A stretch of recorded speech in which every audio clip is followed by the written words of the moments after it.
You're making crucial mistakes in your scripts that are making your viewers leave your video that fast that their phone may as well be on fire. Script writing is something that many of you overlook, and I did for years. But it could be the difference between you getting 80 views and 80,000. So don't make another script until you've watched this video and incorporated everything. Because making these small tweaks made my retention graphs go from oh no to oh my god. So what are these changes? And how would they make your next script so much more engaging? Now imagine it's Christmas Day, and there's that one present under the tree that looks exactly like a TV. You finally pull the wrapping paper off, and it's an old mirror. You'd be disappointed, annoyed, and you'd probably lose hope for the other presents around it. This is very similar to a viewer's experience when they click on YouTube videos. The title and thumbnail sells them a dream, and if the video doesn't match it, they are underwhelmed, leave early, and never trust that channel again. So you need to make sure that your scripts are as close to the expectation as possible. Make your title and thumbnail before, and then write in your hook and intro exactly what the viewer's thinking.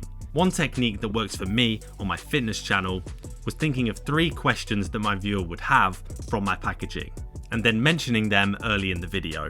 This makes your viewers feel like you're reading their mind. Oh, and if you want my script template so that you can do this yourself, just click the link down below. It'll really help you with the next points too. 4 years ago, I was making my first educational videos, and I researched a load of topics. But I had no idea that I was making a terrible script writing mistake that was burning my videos again and again. And once I realized 40 videos down the line, my views started to double. I was delivering points, not stories. If you want to make engaging videos where viewers are literally hypnotized, you need to stop just telling them your point straight away. Instead of going, point number 1, you need to have 200 grams of protein. You would go, 2 years ago, I worked out 4 times a week, and I really put the work in. But every time I looked in the mirror, I saw no changes. That's when I realized I need to eat more chicken. This makes your viewers more engaged in your points, and it also makes it more memorable because you connected it to a story. These don't always have to be personal experiences either. They could be examples or metaphors, like when I did this in the last point.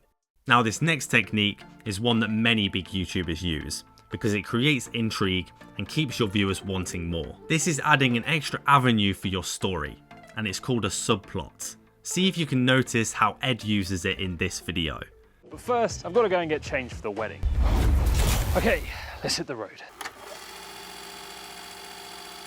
But I'm not talking about loads of B-roll here. Nothing says love like Maltesers. Hello mate, where is everyone? No, I'm at the church.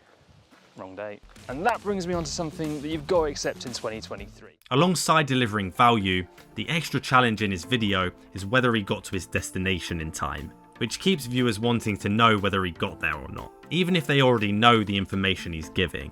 Now this doesn't mean you have to start recording videos on your commute, you can do it in small ways as well. Like in one of my recent videos here, where I upgraded the camera quality throughout the video to show the impact that my tips were having. But this is pointless if you can't get your viewers to stay on your video for long enough. In my first videos, it wasn't just my lack of story that was a mistake, it was also my lack of intrigue.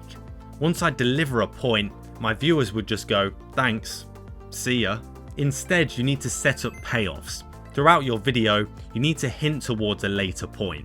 Let your viewers know that there's something great on the horizon, but don't give it to them yet. A great way to do this is to set up a later point and then go, I'll get into that in a minute. But first, don't go overkill with this and piss off your audience, but the quicker you can get into this retention mindset, the better.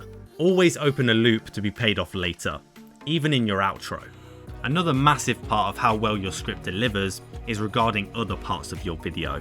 I've made many mistakes like this and undid my hard work, so watch this video right here to avoid these yourself.